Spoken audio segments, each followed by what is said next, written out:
Selamat malam Bapak Ibu yang dikasihi Tuhan. Malam hari ini kita berkumpul kembali.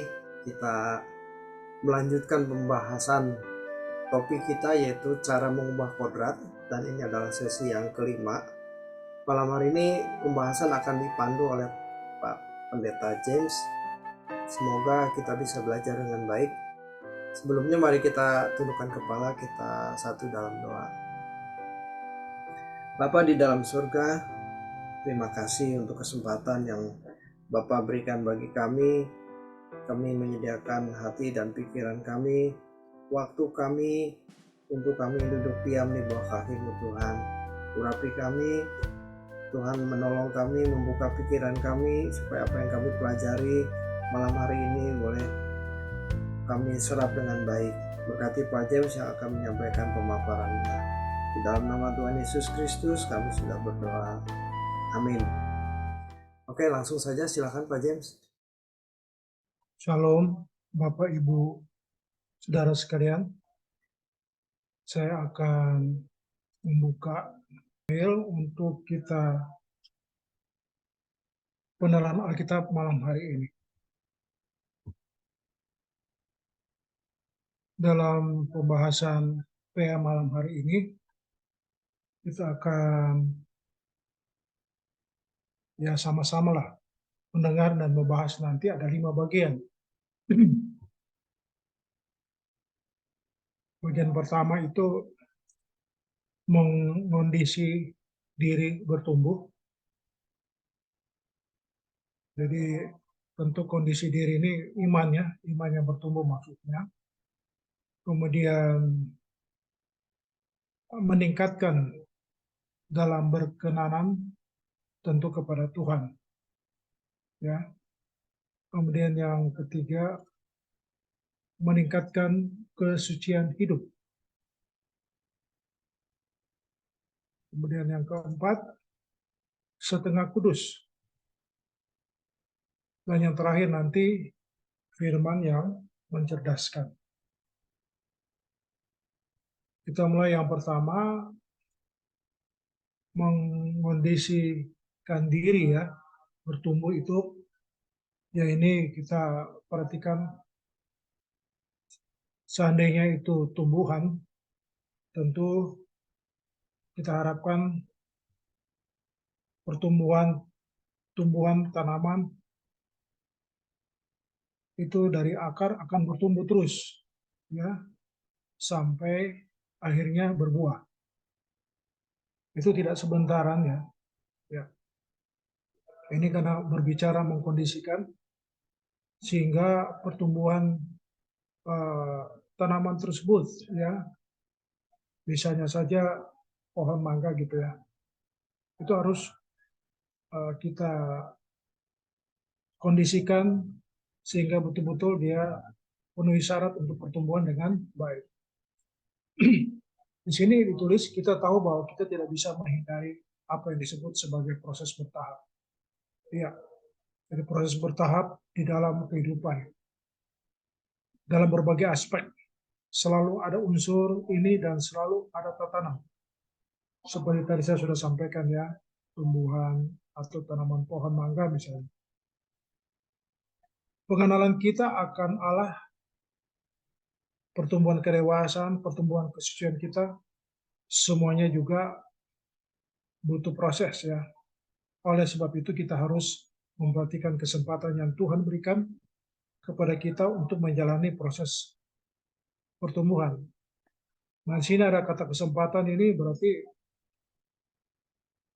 kita harus manfaatkan benar bila kesempatan itu ada.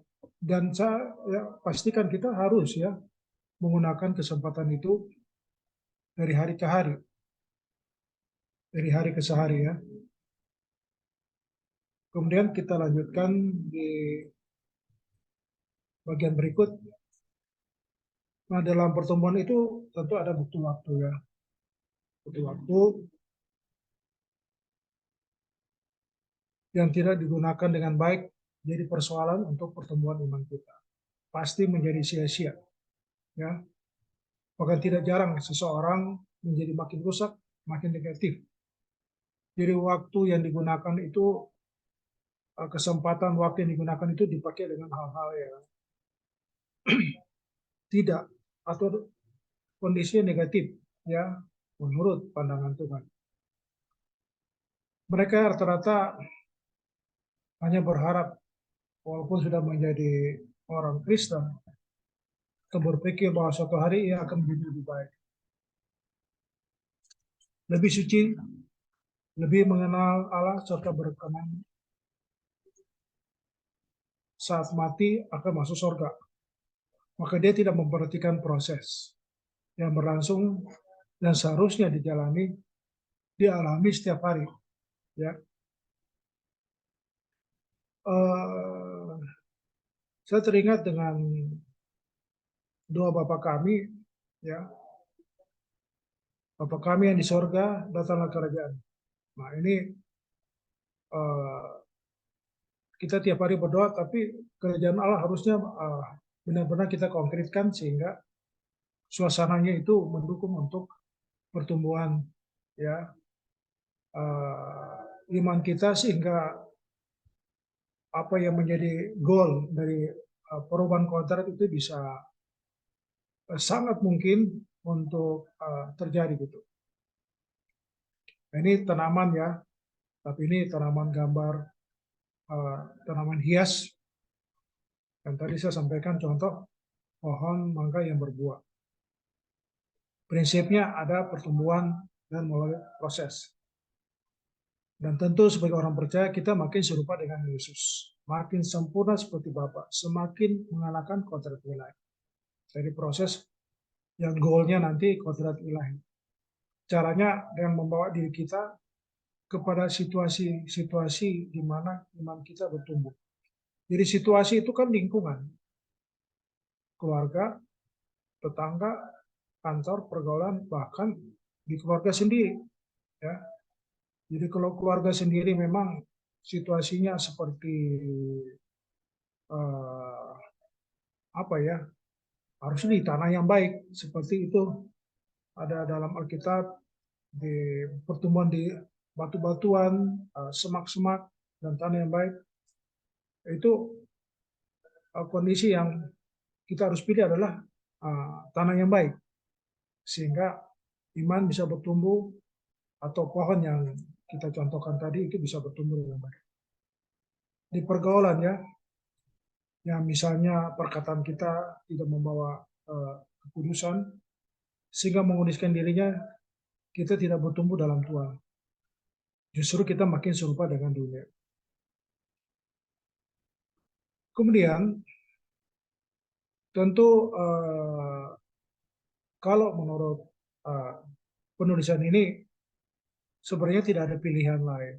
Kita hanya memilih dia, dan kita harus konsisten, dan konsekuensinya kita harus jalin terus, ya, ikatan kepada uh, situasi untuk menghadirkan hadirat Allah, dan itu adalah kerajaan Allah sendiri. Prosesnya memang ketat, sebab saat demi saat harus ada perjalanan proses tiada henti yang harus kita jalani. Ya. Hari ini Tuhan memberi kita hari yang baru, kita mesti berubah. Ya, ini kan sudah sore, sudah malam, tapi sejak pagi itu harus menjadi target. Seperti kita bekerja pun tentu ada progres hari ini, hasilnya apa untuk disampaikan ke kantor, begitu pula dalam pertumbuhan tanaman. Tanaman sehari itu persisnya seperti apa pertumbuhannya. Kemudian setelah mengkondisikan situasi tersebut, kita masuk kepada peningkatan, ya, dalam keberkenanan. Nah, sini ditulis di dalam Matius 6 ayat 33, carilah dahulu kerajaan Allah. Artinya utamakan bagaimana menjadi anggota keluarga kerajaan Allah yang baik, sehingga berkenan kepada Allah. Jadi arah orientasi kita seharusnya bagaimana kita berkenan kepada Allah. Hal ini yang tersulit atau terberat dalam hidup ini. kita minta peningkatan dalam bentuk masalah. Di sini ditulis ya, kita minta peningkatan dalam bentuk masalah kita selesai atau berkurang sampai kita lebih mengutamakan hal tersebut daripada Tuhan. Ini sungguh kesalahan. Maksudnya, kita terlalu konsentrasi untuk target masalah selesai, sehingga seluruh perhatian kita, pikiran, perasaan, hati tersita ke sana, sehingga memberhalakan masalah tersebut. Tegasnya seperti itu. Ini suatu kesalahan. Padahal di dalam situasi masalah itu kesempatan untuk mengadakan ya pertumbuhan iman kita sendiri untuk makin berkenan gitu, atau untuk meningkatkan ya berkenannya kita kepada Tuhan, karena kita bisa mengatasi masalah itu dengan cara-cara rohani ya, bukan cara-cara kedagingan ya, marah ya, benci, bahkan bisa atau mungkin yang lain hal-hal yang sifatnya kedagingan ya. Tentu di sekitar kita bergaul yang benar menjadi bagian, karena menurut kami yang paling penting itu di keluarga, karena itu lebih banyak kita ketemu sama keluarga, sehingga peluang untuk dihambat atau bertumbuh ditingkatkan itu justru ada di rumah ya, pertama-tama, baru nanti di luar rumah. Mengenai masalah jasmani kita serahkan dalam tangan Tuhan. Kita harus bertanggung jawab menghadapinya. Nah, ini kalau soal pekerjaan ya, tetapi jangan sampai membelenggu pikiran dan jiwa sehingga menjadi berhala. Kayak tadi disinggung ya, kalau ada persoalan itu nggak selesai sehingga kita suntuk ke sana, itu bisa berhala juga. Kita juga melihat ada kondisi yang harus dijauhi. Mau pamer perhiasan, mau pamer pakaian, mau pamer tas, dikenakan atau sepatu, dan lain-lain. Jadi pergaulan harus pada orang-orang yang takut akan Allah. Kita lebih mudah mengajak berdoa bersama, memuji, menyembah Tuhan. Jadi bisa diarahkan ke pikiran langit baru dan bumi yang baru. Ya. Sebab tidak otomatis juga kumpul dengan sesama itu satu frekuensi ke langit baru, bumi baru, karena ada juga kemelesetan yang tidak tepat, sehingga perlu kebersamaan ini bergaul yang benar sehingga saling membagi, saling sharing, seperti kita pada malam hari ini. Nah, upaya meningkatkan keberkenanan kita kepada Tuhan itu menjadi satu tujuan utama ya, tujuan utama kita, karena tujuan-tujuan di lain kepada Tuhan itu sifatnya hanya sementara selama kita masih hidup gitu ya. Ya. Kemudian kalau kita kecewa, kepahitan hidup jangan sampai menjadi halangan yang besar sehingga kita tidak dapat meningkat dalam keberkenanan di hadapan Allah. Jadi ini kepahitan ini bukan melanggar hukum ya. Kalau melanggar hukum, membunuh, mencuri, korupsi masih bisa ketahuan, tapi kalau kepahitan hanya kita yang tahu, dan ini yang sangat sulit untuk diselesaikan kalau tidak kita menyadari bagaimana rohani kita sungguh sangat terhambat dengan kepahitan kepada orang sekitar, atau mungkin bahasa lain juga kalau kita marah kepada Tuhan karena target-target yang kita doakan itu belum tercapai.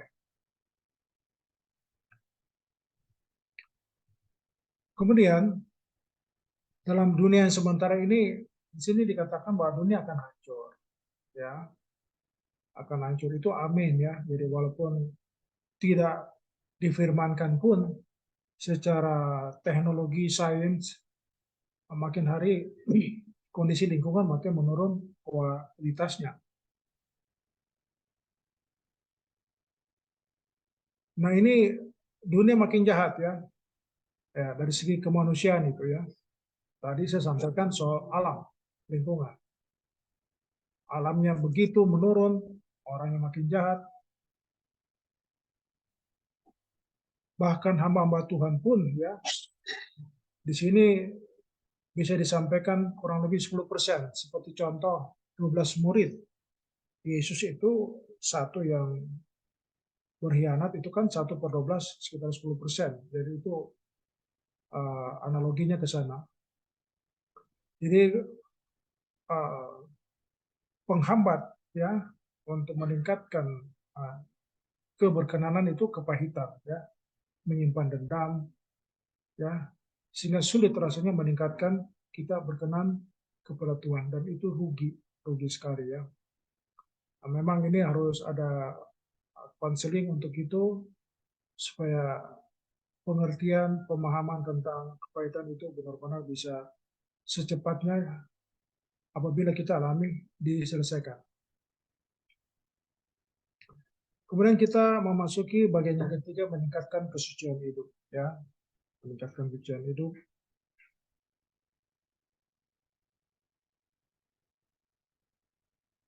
Setiap orang pasti berusaha bagaimana hidupnya meningkat atau mengalami pertumbuhan. Iya, tadi di awal saya singgung soal pohon mangga. Nah, pohon mangga itu banyak, tetapi ada yang baik, ada yang kurang baik, ya. Begitu juga pertumbuhan iman kita dalam pengertian kualitas kesucian hidup, ada yang progresnya memenuhi, ada yang kurang memenuhi, dan statis ya, tapi pasivitasnya tinggi sekali. Ya. Ini persoalan yang harusnya kita selesaikan bagi orang percaya ya.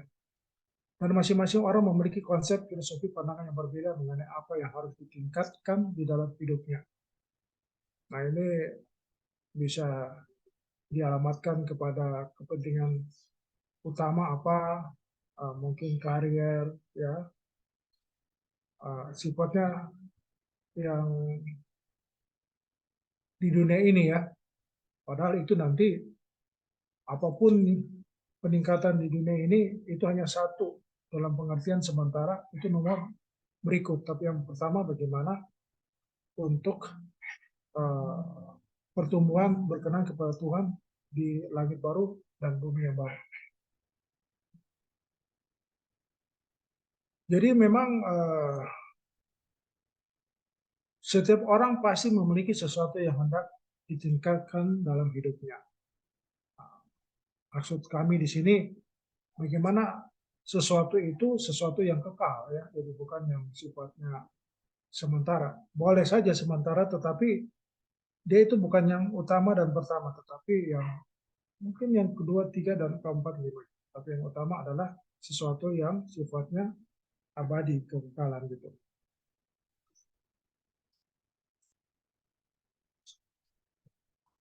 Saudara kekasih, pada bagian berikut, manusia terus hidup dalam putaran untuk meningkatkan apa yang dipandangnya sebagai bernilai atau baik. Bangun tidur, lalu bekerja, pulang malam, lalu tidur, besoknya paginya seperti itu kembali. Tragisnya, dalam pergumulan untuk memenuhi kebutuhan hidup harus gali lubang, tutup lubang, dan yang penting bisa bertahan hanya menunggu kematian. Ini bagi yang gali lubang, tutup lubang. Bisa dimengerti karena pas-pasan gitu. Tapi kalau yang berhasil, sama ujungnya yang terakhir adalah menunggu kematian. Ya. Jadi beda proses kondisinya, tetapi hasil prosesnya dalam kesementaraan itu adalah mati. Saudara kekasih, hidup di bumi sudah tidak ada senangnya kalau mati. Dan setelah mati, ada di dalam bayang-bayang maut. Ini menyedihkan sekali. Mereka yang sukses dalam studi, karir, bisnis, rumah tangga, atau apapun yang dicapai dan dimiliki suatu kali juga harus lenyap. Lenyap dalam sekejap. Mari renungkan ini. Mestinya keinginan atau keinginan kita meningkatkan sesuatu itu adalah kehidupan. Keinginan semakin berkenan di hadapan Allah. Ya, makin berkualitas ya kehidupan kita di hadapan Allah. Kemudian memaksirkan potensi dan mempersembahkan bagi Tuhan dalam bentuk mendatangkan damai sejahtera.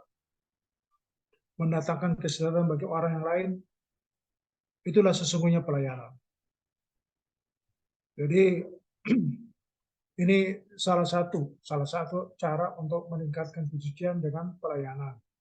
Dan pelayanan memang tidak selamanya itu ada dalam gereja, tetapi kalau dalam gereja sendiri kita tidak eksis untuk buktikan pelayanan itu, partisipasi, tentu di luar masih tanda tanya, sebab tantangannya besar sekali. Kalau di gereja memang katakanlah satu roh kita, tapi kalau di luar itu bermacam-macam roh yang ada, sehingga kuasa gelap bisa mendominasi ya dalam pergaulan kita. Kemudian saudara kekasih, jadi mestinya pilarnya adalah bagaimana aku hidup berkenan di hadapan Tuhan.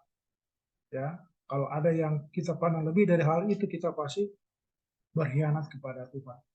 Dan kita kembalikan saja di awal diskusi tadi bahwa hadirkan kerajaan Allah, hadirat nyata dirasakan, itu saja ya. Sehingga isian daripada hadirat Allah yang seperti ini di dalam mengisi waktu, kesempatan yang ada, tempat di rumah, lingkungan sekitar dan lain-lain. Kemudian bagian yang keempat tentang pikiran Kristus. Nah, ini kalau pikiran Kristus ini mesti banyak berdoa, ini banyak bergaul dengan Tuhan lewat pembacaan firman ataupun yang disediakan di GSKI, doa pagi rutin itu bagaimana upaya untuk bisa sepikiran dengan Kristus ya. Pengejaran atau doktrin yang mengatakan Allah sudah membenarkan kita, Allah melihat darah Yesus yang membungkus, jadi kita sudah masuk surga. Jangan pakai usaha sendiri karena keselamatan itu anugerah adalah kalimat yang disesatkan. Ya, jadi memang doktrin sekali selamat tetap selamat itu membuat tindakan hidup kita tidak berkeadaan seperti yang Tuhan rasakan, karena pikirannya saja pasti selamat, tetapi perbuatannya, keadaan hidupnya itu yang penting. Nah, kalau hanya sama di pikiran saja, itu yang dikatakan menyesatkan ya. Ada juga mau inward, inner man kita yang harus diubah ya. Memiliki pikiran perasaan Kristus, bukan hanya darah Yesus yang membungkus, tetapi manusia batinnya kita harus memiliki pikiran perasaan Kristus. Jadi bukan kata-kata ini yang saya sampaikan, tetapi keadaan batin yang memang dirasakan oleh Tuhan, apalagi sesama, ya, berkenan kepada Tuhan. Memang di Alkitab di dalam 1 Petrus 1 ayat 16 katakan kuduslah kamu sebab kudus. Itu totalitas yang diharapkan kita sebagai orang percaya, mengaku orang percaya atau yang harus bersedia dimuridkan. Nah, itu berproses. Walaupun murid itu macam-macam ya, tidak selalu dalam kalau murid berarti ada guru ngajar, tidak selalu 12 yang taat, itu ada bukti, ada satu yang 10%. Kalau di siswa sama saja. SMP, SMA pasti ada yang tidak lulus. Nah, nanti ada kesempatan berikutnya gitu. Tapi kalau kehidupan tidak bisa begitu karena harus eh, kita tegaskan eh, konkret daripada kekudusan. Karena kalau meninggal tidak ada kesempatan lagi. Tapi kalau eh, kita di sekolahan, siswa, mahasiswa itu bisa mengulang gitu. Tapi kalau kehidupan tidak bisa diulang, itu yang persoalan. Dan di sini dikatakan jangan setengah-setengah untuk hidup kedua. Nah, jadi buang semua pikiran ya, bukan perbuatan, pikiran kotor, hati yang sombong, hati yang tidak tulus. Jadi ini nggak ketahuan sama orang sekitar gitu. Hanya Tuhan yang tahu. Kemudian kondisi sekarang memang pada akhir zaman seperti dikemukakan Tuhan kita Yesus Kristus. Kalau anak manusia datang, apakah dia mendapati iman di bumi? Artinya tidak banyak orang yang beriman kepada Yesus secara benar. Ya, ya pikirannya saja gitu, tapi perbuatannya mungkin masih separuh dari yang dia pikirkan. Ya, itu dikatakan setengah-setengah ya, setengah kudus gitu. Banyak orang beragama Kristen, tetapi dalam pandangan mata Allah tidak beriman, bukan orang yang beriman. Artinya bukan orang yang layak menerima keselamatan. Ya, jadi tidak ada istilah setengah di sini, memang harus penuh, ya. Sehingga keselamatan itu menjadi apa ya kenyataan. Itu keselamatan berbicara tentang rancangan Allah kepada tiap-tiap individu, rancangan batinnya tiap-tiap individu itu beda-beda, ya.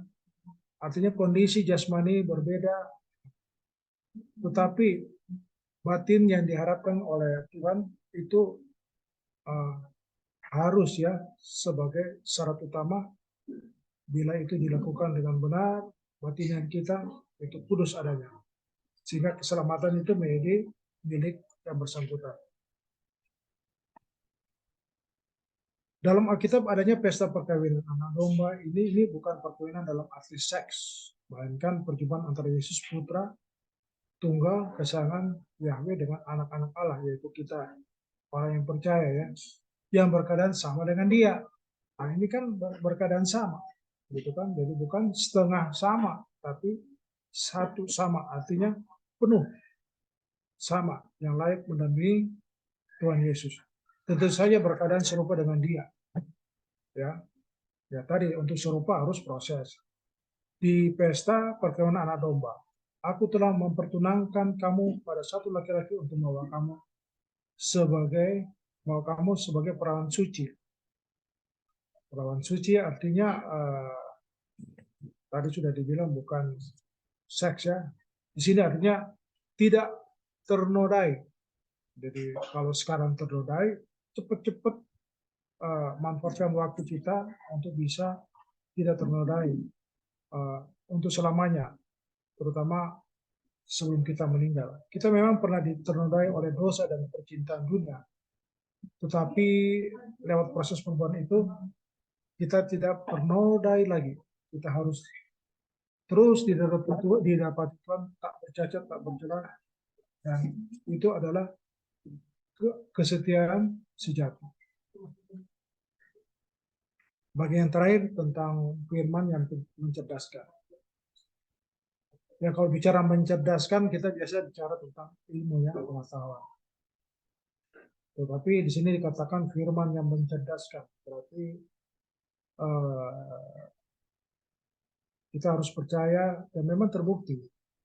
Apabila kita baca firman, dia akan mencerdaskan ya kehidupan kita, karena dalam firman itu ada unsur roh ya, di samping tubuh kita ada pikiran, perasaan, skill kita, tangan kita, ada talenta tertentu dengan tambahan roh ya, kita berhikmat sehingga bisa menjadi apa ya, aktivitas kita ekstra lebih unggul ya dibandingkan kalau kita tanpa firman. Nanti harus masuk dalam pengalaman. Dalam Roma 7 ayat 22, Paulus mengemukakan sebab di dalam batinku aku suka akan hukum Allah. Selanjutnya ayat 23-24 dikatakan, tetapi di dalam anggota tubuhku aku melihat hukum lain yang berjuang melawan hukum akal budiku dan membuat aku menjadi tawanan hukum dosa yang ada di dalam anggota-anggota tubuhku. Aku manusia celaka, siapakah yang akan melepaskan aku dari tubuh maut ini? Namun Filipi 3 ayat 7-9, ditinjau dari hukum aku tidak bercacat. Syukur kepada Allah oleh Yesus Kristus Tuhan kita. Jadi dengan akal budiku aku melayani hukum Allah, tetapi dengan tubuh insaniku, maksudnya batin, aku melayani hukum dosa. Tapi harus lepas dari dosa secara batin gitu. Sebab kalau bukan batin, tindakan biasa pun itu ketahuan hukum Taurat ya, tapi ini batin ya yang bisa diselesaikan. Manusia masih bisa baik secara hukum. Ya, walaupun tentu tidak sempurna. Allah yang bijak kalau ada kegagalan melakukan hukum. Ada binatang yang dikorbankan. Nah ini di perjanjian lama ya. Bila salah, ada korban darah binatang. Maka Paulus mengatakan, aku tidak bercacat. Bukan berarti dia tidak pernah salah. Kalau salah, dia bisa menyelesaikan dengan darah domba. Dia tahu apa yang baik menurut Allah. Tetapi dia tidak mampu melakukannya. Karena hukum dosa di dalam dirinya. Syukur kepada Kristus. Karena Roh Kudus menuntun, ya, Roh Kudus menuntun atau memampukan kita ya. Dan kita harus berjuang. Di antaranya menyangkal diri. Daging kita jangan diberi makan. Jadi maksudnya menyangkal diri apa yang kita benar tapi dipersilakan kita terima, ya. Itu menyangkal diri ya. Ada kesempatan untuk korup di kantor, sangat meyakinkan untuk korup kita tidak lakukan ya. Jadi apabila itu kita layani yang kecil-kecil saja ya, soal marah, gampang tersebut, kita daging itu kita kan beri makan, itu makin membuat kita makin sulit bertumbuh ya kembali kepada bagian pertama tadi. Tentu perlu proses bertahap karena pergumulan melawan keinginan daging itu berlapis-lapis, saudara-saudara. Kemudian di sini gambar belajar firman sama dengan mencerdaskan. Jadi agar kita memiliki gen dari Allah, kita harus belajar firman. Ini gen ini karena bicara ilmu kedokteran ya.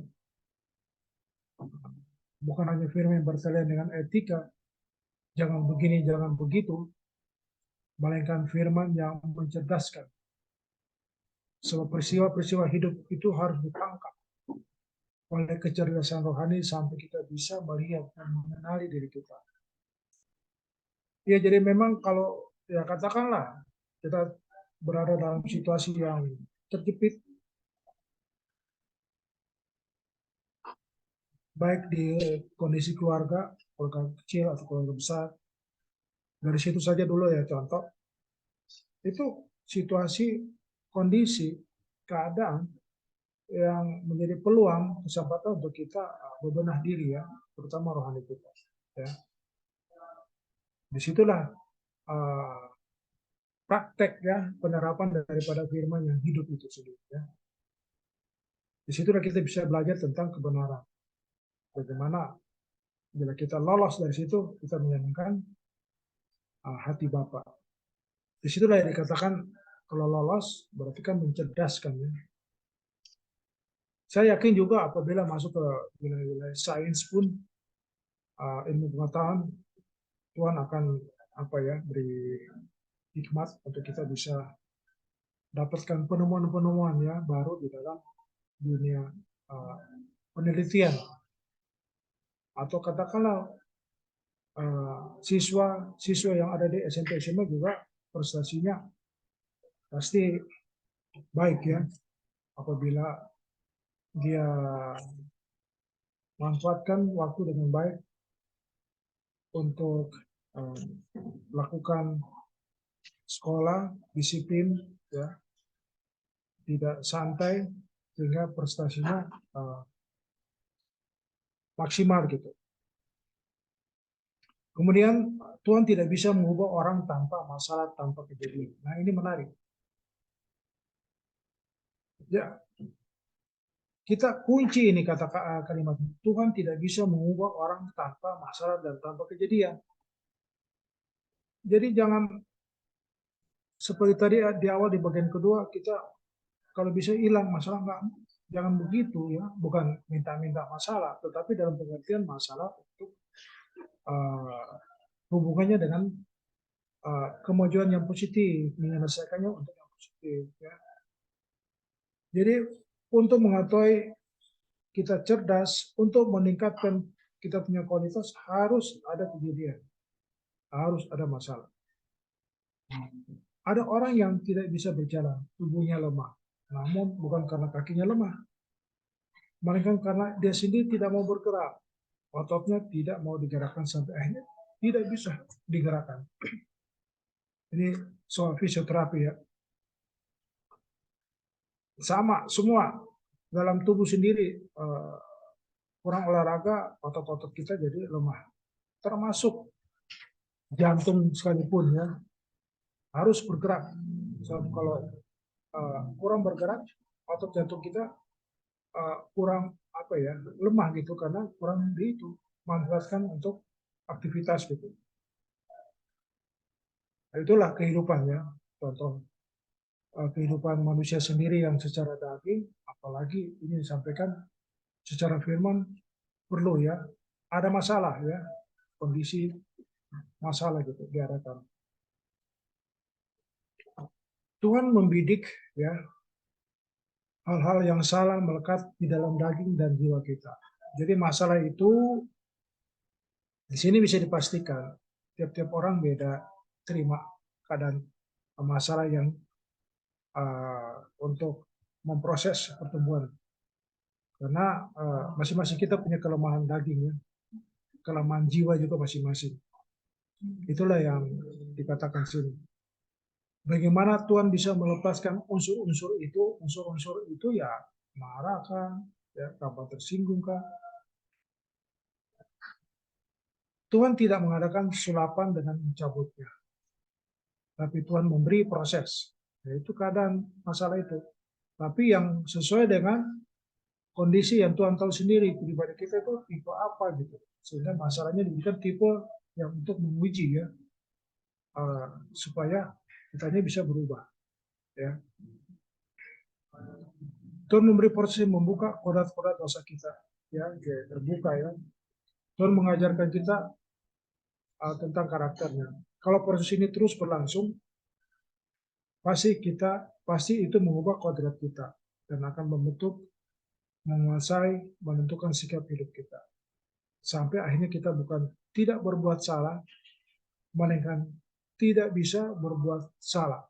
Ya, Paulus mengatakan, hidupku bukan aku lagi, tetapi Kristus yang hidup di dalam aku. Berarti ia sudah berkodrat ilahi. Sekian penyampaian materi pendalaman Alkitab sesi malam hari ini. Terima kasih. Baik, terima kasih Pak James sudah menyampaikan pemaparannya. Masih ada satu sesi lagi minggu depan akan dibawakan oleh Ibu Reni.